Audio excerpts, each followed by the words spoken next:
ஓம் காளி தேவியே போற்றி போற்றி. ஓம் மகா காளியே போற்றி போற்றி. ஓம் பத்ரகாளி தாயே போற்றி போற்றி.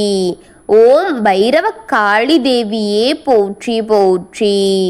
என் அன்பு குழந்தையே, இந்த மங்களகரமான தினத்தில் உனது பிரச்சனைகள் அனைத்தையும் போக்கி நீ கேட்ட வரங்களை எல்லாம் உனக்கு அள்ளி கொடுத்திட வேண்டும் என்று நினைத்து வந்திருக்கும் உன் அன்னையை அலட்சியம் செய்து விடாதே என் தங்கமே.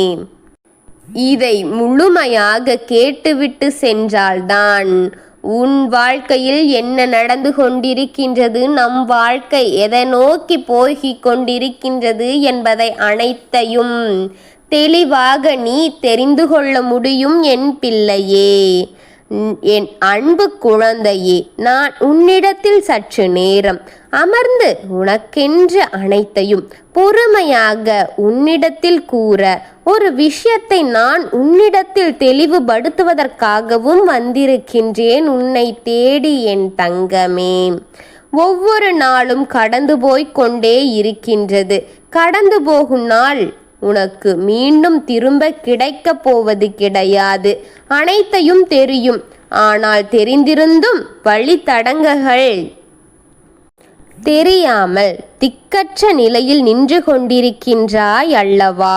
நீ உன் வாழ்க்கையில் என்ன நடந்து கொண்டிருக்கின்றது என்று புலம்பாமல் வாழ்க்கையின் இறுதி நாளில் நின்று கொண்டிருப்பது போல எண்ணங்களை தோன்றுகின்றதல்லவா என் தங்கமே?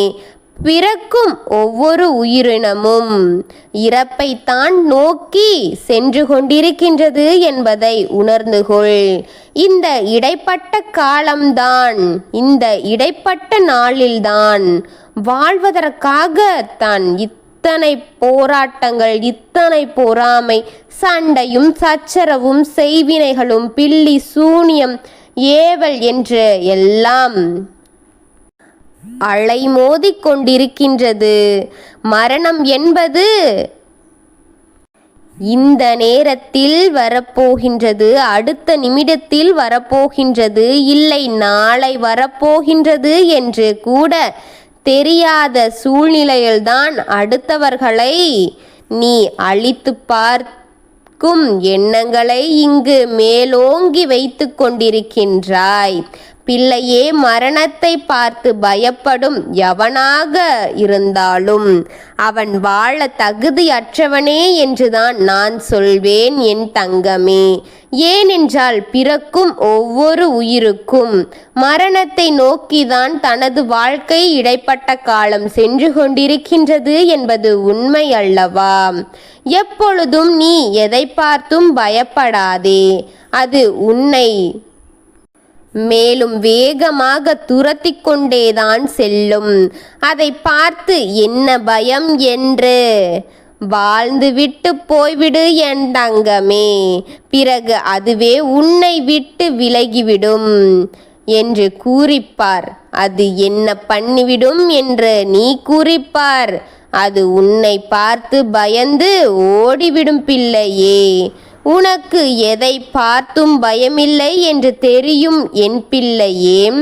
உன் குடும்பத்தில் இருப்பவர்களுக்கு எதுவும் நடந்துவிடக்கூடாது என்று கூறிதான் நீ அச்சப்பட்டு இருக்கிறாய். அச்சப்பட்டு திடம் கெட்டு மனநிலைகள் குழம்பி நின்று கொண்டிருக்கின்றாய் என்று எனக்கு தெரியும்.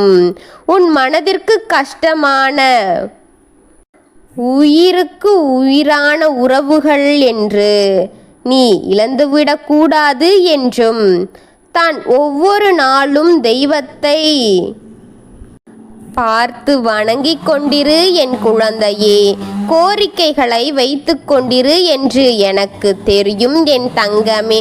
உன் மனதை நான் அறிவேன். ஆனால் காலகட்டங்கள் இங்கு சரியில்லாமல் இருந்து கொண்டிருக்கின்றது என் தங்கமே. பார்ப்பதற்கு உன்னை சுற்றி இருக்கும் ஆத்மமான மனிதர்களுக்கு ஒன்றுதான் உன் மேல் ஒன்றாக உனக்கு அடுத்தடுத்ததாக ஒவ்வொன்றையும் கொடுத்து கொடுத்து கொண்டே இருக்கிறார்களே தாங்க முடியாத வேதனைகளையும் அதிலிருந்து மீள முடியாத துயரங்களையும் உனக்கு அள்ளி அள்ளி கொடுத்து கொடுத்து இப்பொழுது உன்னை அதில் உள்ளே அனுப்பி கொண்டிருக்கிறார்களே. எத்தனை பிரச்சனையில் இருந்து தப்பித்து வந்தாலும் கூட அவர்கள் தெரிந்து விடுகின்றது நீ தப்பிக்க முடியாத சூழ்நிலையில்தான் உன்னை நாளுக்கு நாள் புரட்டி போட்டு கொண்டு அதில் கட்டி போட வேண்டும் என்றுதான் இப்படிப்பட்ட ஒரு காரியங்களை உன் குடும்பத்திற்கு கொடுத்து கொடுத்து கொடுத்து கொண்டே இருக்கிறார்கள் என்று எண்ணி இருக்கிறார்கள். என் தங்கமே, அன்பு பிள்ளையே, நீ போராடி கொண்டுதான் இருக்கின்றாய். வாழ்க்கையை வென்றுவிட வேண்டும் என்றுதான் போராடி கொண்டிருக்கின்றாய். தான் இருக்கும் இடத்தில் ஒவ்வொரே கஷ்டம் என்று புலம்பிக் கொண்டிருக்கின்றாய். ஒவ்வொரு நாளும் உன்னை சுற்றி இருக்கும் செய்வினைகளிடத்திலிருந்தும் உன்னை சுற்றி இருக்கும் எதிர்மறை சக்திகளிடத்திலிருந்தும் உன்னுடைய கர்ம வினைகளிடத்திலிருந்தும் நீ போராடி போராடி ஒன்றொன்றாக நீ வென்று கொண்டுதான் இருக்கின்றாய் என்பதை நான் என் கண்ணால் பார்த்து கொண்டுதான் இருக்கின்றேன் என் தங்கமே என்பதை உனக்கும் கூறிக்கொள்கின்றேன். இன்னும் அதிகம் அதிகம் உன் பயத்தை கொடுக்கின்றேன். உன் வீட்டில் இருக்கும் ஒவ்வொருவரையும் மரண தூதுவரை கொடுத்து மரண வரை கொண்டு போய் கொடுக்க வேண்டிய அனைத்தையும் கொடுத்து கொண்டிருக்கின்றேன். உன் வீட்டில் இருக்கும் ஒருவருக்கு துருமரணத்தை கொடுக்க வேண்டும் என்று இப்பொழுது திட்டங்கள் அதிவேகமாக நடந்து கொண்டிருக்கின்றது தங்கமே. நீ உறவாக வந்து நின்று வேண்டும். உன்னை இழந்து நிற்க வேண்டும். உன் உறவுகளை இழந்து நிற்க வேண்டும். இந்த உலகத்தை வெறுத்து நிற்க வேண்டும். அந்த கண்ணீரை பார்த்து அவர்கள் ரசிக்க வேண்டும். அத்தனை கொடூரமான எண்ணத்தை கொண்டு அவர்கள் ஒரு மிக பெரிய இழப்பை ஏற்படுத்தி உன்னை அதில் சிக்க வைக்க வேண்டும் என்று எண்ணிக்கொண்டிருக்கின்றார்கள். இதை அனைத்தையும் பார்த்து அவர்கள் சந்தோஷப்பட வேண்டும் என்ற ஆசையில் காத்திருக்கிறார்கள் என் தங்கமே. அந்த உயிரின் விலை, அந்த மதிப்பு தெரியாமல் அதை அவர்கள் இத்தனை சித்திரவாதைகள் செய்து கொண்டிருக்கிறார்கள் தெரியுமா? இப்படியெல்லாம் ஆடிக்கொண்டிருக்கும் இந்த கொடூரர்களுக்கு பாசம் என்பதும் இல்லை, குடும்பம் என்பதும் இல்லை, உறவு என்பதும் இல்லை. இத்தனை கொடூர எண்ணத்தை கொடுத்து அடுத்தவர்களை கெடுத்து அதில் சந்தோஷப்படும் அவர்களுக்கு அன்பை பிரிந்த உறவை பற்றியும் தன்னந்தனியாக நிற்க வைப்பதை பற்றியும் அவர்கள் நினைத்து உன்னை அதில் பாவித்து வேடிக்கை பார்க்க வேண்டும் என்று நினைக்கும் இந்த கொடூரர்களை என்ன செய்வது என்று யோசித்து கொண்டே இருக்கின்றேன் என் தங்கமே.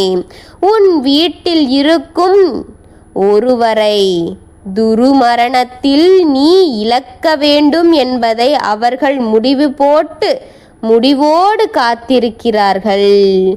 அப்பொழுது அங்கே அந்த கட்டயத்தில் இருக்கிறது. அந்த கட்டை அவிழ்த்துவிட வேண்டும் நான், அந்த முடிச்சை அவிழ்த்துவிட வேண்டும் நான். இல்லை என்றால் அவன் நினைத்தது நடந்துவிடும் பிள்ளையே.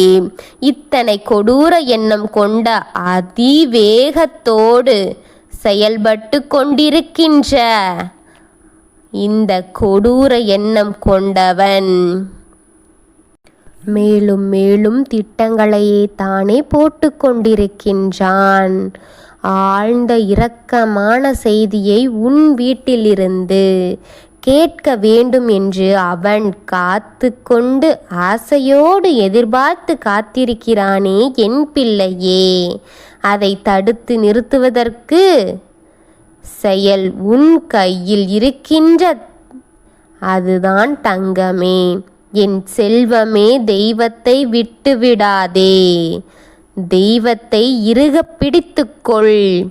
எந்த எதிர்மறை ஆற்றலும் உன் மனதில் எதிர்மறை ஆற்றலை வளர்ப்பது போல் வளர்த்து விடாமல் அதை அப்படியே உதறிவிடு என் தங்கமே. தெய்வத்தை இறுக பற்றி கொண்டால்தான் இதிலிருந்து உன்னால் தப்பிக்க முடியும். உன் வீட்டில் இருக்கும் அசுத்த ஆவிகளை விரட்ட வேண்டும். உன் வீட்டில் நடக்கும் இழப்புகளை தடுக்க வேண்டும். உன்னை காப்பாற்றி கையில் எடுக்க வேண்டும். உனக்கென நல்லதை நான் கொடுக்க வேண்டும் என் தங்கமே. உன் வாழ்வு சிறக்க வேண்டும். இந்த வாழ்க்கை சிறக்கும் நேரத்தில் உன் வீட்டில் நீ உன் உறவுகளோடு நீண்ட ஆயுளை கொண்டு நீண்ட நாள் உறவுகளோடு நீண்ட நாள் வாழ வேண்டும். இன்பமான வாழ்க்கையை நீ பெற வேண்டும் என்பதுதான் உன் அன்னையின் ஆசை என் தங்கமே. அதற்கு வழி கூறுகின்றேன், என்னவென்று தெரிந்து கொள். ஆள் மனதில் வைத்து உன் வீட்டு பூஜை அறையில் என்னை உன் ஆள் மனதில் சுமந்து கொண்டு உன் வீட்டு பூஜை அறையில் நீ தலை குளித்து என்னை நினைத்து ஒரு விளக்கேற்றி என்னை வேண்டிக்கொள். அத்தனை முடிச்சுகளையும் கட்டவிழ்த்து உன்னை அனைத்திலும் இருந்து விடுவிட்டு அனைத்தையும் உனக்கு நல்லபடி செய்து கொடுக்கின்றேன். என்னை நம்பி இதை இந்த வெள்ளிக்கிழமைக்குள் வெள்ளி 6 மணிக்குள் இதை செய் என் தங்கமே. அனைத்தையும் சரிபடுத்தி உனக்கென்று அனைத்தையும் மாற்றி உன் தாய் கொடுக்கின்றேன். என் மேல் முழு நம்பிக்கை இருந்தால் இதை மறவாமல் செய்துவிடு. 6 மணிக்குள் வெள்ளிக்கிழமை தலை குளித்து என்னை மனதார நினைத்து கொண்டு ஒரு விளக்கை ஏற்று என் தங்கமே. நான் உன்னுடன் உன் வீட்டில் குடிவர இதை செய். ஓம் காளி தேவியே போற்றி போற்றி. ஓம் பத்ரகாளி தாயே போற்றி போற்றி. ஓம் பைரவக்காளி தேவியே போற்றி போற்றி. வாழ்க வளமுடன்.